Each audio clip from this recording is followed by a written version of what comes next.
Hi everyone, and welcome to this week's podcast. My name's Charlotte, and I work as a Year 2 teacher in the primary school in London. If you haven't heard any of Hanaz Writers' podcasts before, then have listened on their podcast channels: Amazon Music, Apple Podcasts, Podbean, YouTube, and Spotify. You can search for Hanaz Writers podcasts on these websites, and then you can start listening to all of the available podcasts on them. In the next few podcasts, I'm going to be talking about 7 different types of creative writing. Last week, I spoke about the fictional writing, short stories. And this week, I'm going to be talking about the other classic form of creative writing, novels. So the 7 different types of creative writing, if you missed it, they are poetry, plays, movies and television scripts, fiction, songs, speeches, memoirs, and personal essays. So, in today's podcast, I'm going to be talking about one of the most classic forms of creative writing, the novel. In my last podcast, I spoke about short stories and how they were written and created and how they kind of were different to novels. So, in this podcast, I'm going to also compare novels to short stories. The novels and short stories are well-known forms of creative writing. They both tell stories. They both kind of stir emotion with readers, they spark imagination in them, and they reveal truth, whether fictional truth or big reveals or, real truth. But how do they do it? How do novels do that to a reader? And what also do novels demand from the writer themselves that couldn't be more different than from the short stories? So when people say that, oh, I want to be a creative writer, then the first thing that people think of is novels or short story writers. And they think of stories like, Jane Austen's Pride and Prejudice, they think of The Catcher in the Rye, or, even The Midnight Library, or, Harry Potter series, Lord of the Rings, just to name a few massive, massive novels that they took their own they took over the world at one point. So novels, I guess, they are where the readers they can fall into a different world, a deep world. They can follow characters over time, and they can explore really complex plots that unfold slowly and deliberately. So the writer really does have a lot of work to do when they're writing a story. Honestly, just think about Harry Potter. Yes, it was set in England, but J.K. Rowling had to really think about how to make slight changes. She put them in Scotland. She created a magical world all on her own, and gave us that, and wrote it in that way. But she had to really think about how to write it. She had to think about how to create these stories, and also her character plots. Because honestly, there's just so many characters in Harry Potter. So, how does novels help writers to do this? Well, one thing a novel does is that it gives the writer space, and it gives the writer space to build their world or to build their character, to build on their idea, because of course everything starts from their imagination and from a small idea. Then it gives them time to expand on that idea, to grow it, to stretch it, I guess. And they can stretch their imagination as they write. Um, they also are given time to develop their characters. So they've got space and they have time. And then they can create multiple storylines with lots of developing characters and lots of different people happening.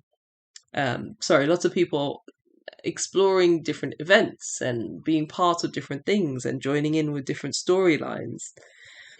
They can also then take time to experiment with the structure of their story. So many times novel writing is kind of like taking a road trip with a character. They get to go on this trip with their character. They start off, oh, this is going to happen. And then they start writing what happens. And then they start writing the other characters. And then they have to think about what characters are like, their different personalities, their different thoughts, their different feelings. Then they get to know their character, they get to know their habits, they get to know their strengths, their weaknesses, their private thoughts, and their feelings, of course. If you think about like Lord of the Rings, as well as, Harry Potter, the journey that the hobbits take, well, if you read all the books, you really become immersed in the story and you really learn about all of the characters. And you learn so much that you don't see in cinema because it's all internal. It's characters' thoughts and feelings. Unless it's shown and said on camera, you can't really tell from people's expressions sometimes or how a character is portrayed in a movie. But when you read the book, you get to see everything because the writer has written it as is. But then also, as you're reading through the novel, because it's such a long book, you're witnessing the character's evolution, chapter by chapter, page by page. And that's kind of like the heart of the novel. It's a transformation over time. So you've got time, you've got space as a writer to build on your characters and to support them. And also the events, you can make the events big or small or tiny. You can make a big event out of nothing, or you can make a small event out of a big thing. And it's not just what happens, but also not just the event itself, but how those events then shape and change the people, the characters that are experiencing them. So then you add that extra element in there. And when you're reading a novel, you can't help but get involved. You can't help but feel for this character that you're learning about, that you're finding out about. In a way, they kind of become your friend. Like you take the time to get to know someone. You get the time to take to know a friend or a best friend or your boyfriend or girlfriend or husband or wife, You go on that journey together. And that's what you're doing in a novel. You're reading the books, you're finding out what's going on with this person and what's happening in their life, and you begin to care about them. You become emotionally attached. You think, oh gosh, what's going to happen next? Oh gosh, will he survive?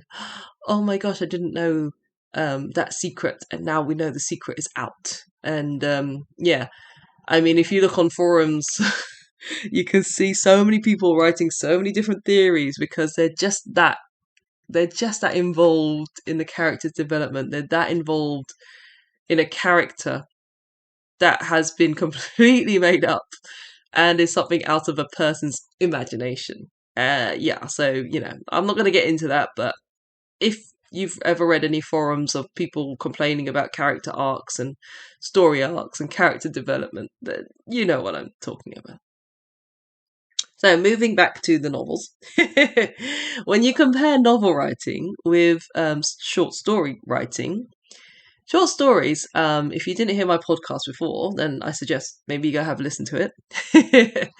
But really quickly, short stories, they're all about a quick and short retell of an event, or they talk about a moment in time. It is a very quick retell. It doesn't really delve too much into a character's thoughts and feelings or their development after the event or during the event. It might be a quick kind of delve, but it won't go too deep. A novel, on the other hand, might explore years of a character's life. A short story might just zoom in on that one single moment, like a fight at a dinner table or a phone call that changes everything, or, a chance encounter on the rainy street. But as I was mentioning before, novels are completely different. They do the complete opposite. They stretch out that character's life story. They stretch out that single moment or that fight at the dinner table. They stretch out that phone call. They stretch out that one chance encounter on a rainy street, and they expand on it. They zoom in on the character's thoughts and feelings about that event and how they felt about it. And you really then learn quite a lot about the character and how they're feeling and what they're thinking. And yeah, you literally have all that time and books and chapter pages to learn about someone's entire backstory. You have the luxury of it. And you don't have to imply anything. The writer, the novelist, will write everything in detail. They'll write in suggestions, they'll write in the dialogue, they'll write it all in. Short stories, on the other hand, are just more efficient. You don't have the luxury of chapters to explain a person's like entire backstory. You don't have that chance um, to hear more dialogue. You don't have that chance sometimes to hear the inner thoughts and feel the inner emotions of that person, character who's taking part in that event. Short stories are just quick. They give you quick details, quick dialogue, and quick suggestions of what, who, when, where, and why, and how. So think of it kind of this way: if you're into music, a novel is kind of like a symphony. Then a short story is more of like a quick jazz solo. Might only last a few minutes, but a short story can still move you just as much as a novel. But the novel will take you on a longer journey, and it will give you that time and to develop, time for the character to develop as well. Because remember, you're going on that journey with that character.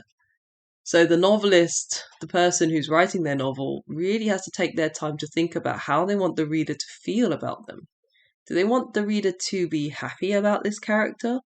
Is this character the hero? Is this character a side character that people feel sympathy for or they'll love and they just want more of them?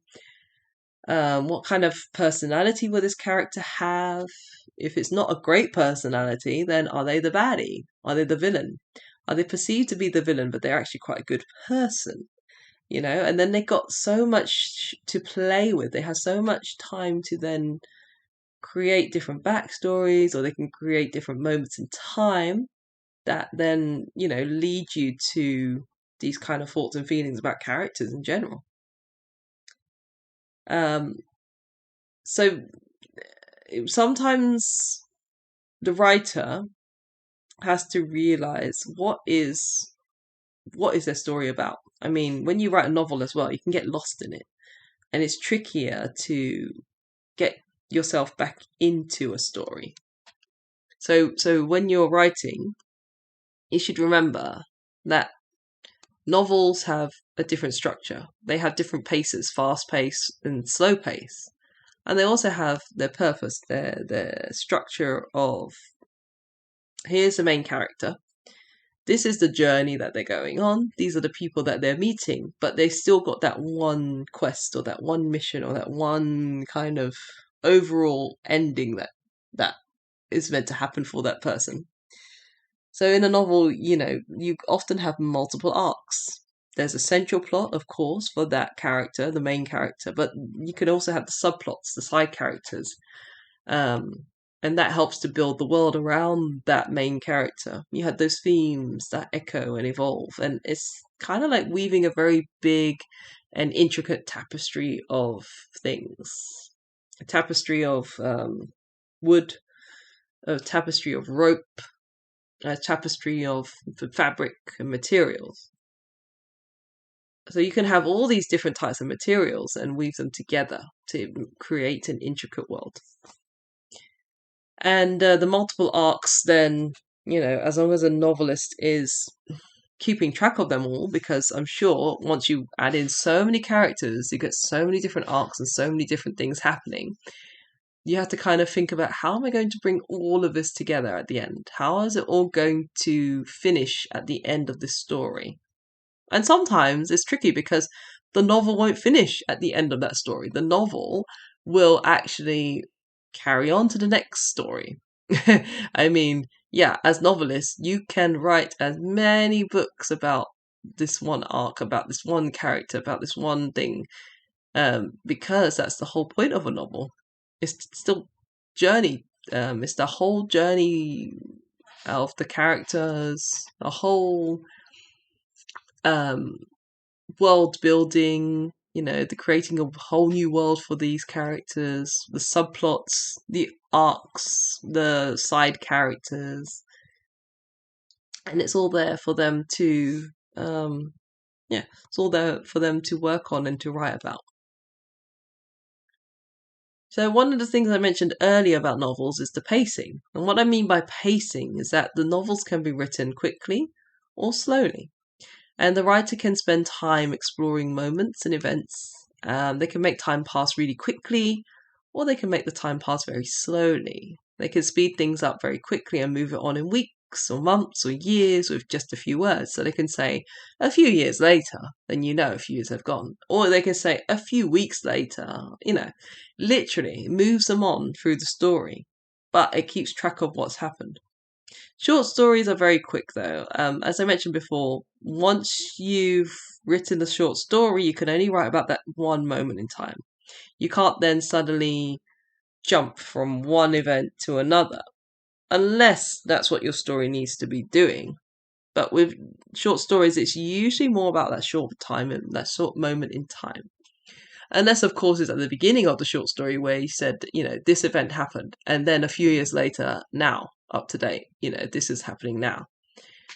So it's very different. Whereas a novel can take its time describing an event, take its time to describe the characters, build it all up, end the event, and then say, a few years later, so and so happened, this and this happened.